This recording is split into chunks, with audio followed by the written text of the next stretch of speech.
Hey everyone, in today's video I'm going to show you how to create a Binance account. And before we start, Binance is one of the world's largest and most trusted cryptocurrency exchanges. It lets you buy, sell and trade hundreds of cryptocurrencies securely and even offers advanced features like staking and future trading. Today I'll show you how to create a Binance account in just a few minutes. First, you need to go to the Binance app, and if you do not have, so you can simply download it from the App Store and make sure it is the official app to keep your account secure. And if you do not have a Binance app yet, you can go to the App Store and you can download it from there as well. And over here on the bottom it says tell us about yourself. If you're new to crypto, you can select to that, or if you're familiar with crypto, you can select bottom. Over here you're required to type down your email, and after that select continue. Over here you need to verify your email, so you have to type down your verification code.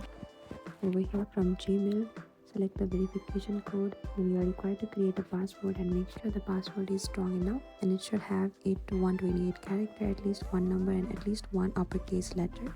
And after that select to continue, and that is it. Select next on the bottom. And over here select your residence, which country you are if you want, and you're also recommended to put your passport document and your ID card. And after that you can select to continue, but if you don't want to do it, right now in the top right corner we could see there's a cross icon, tap to that, and that is it. This is how you can sign up to your account. Thank you for watching this video. Do not forget to like, subscribe and make sure you comment down below. If you have any trouble, comment down below and we will reach out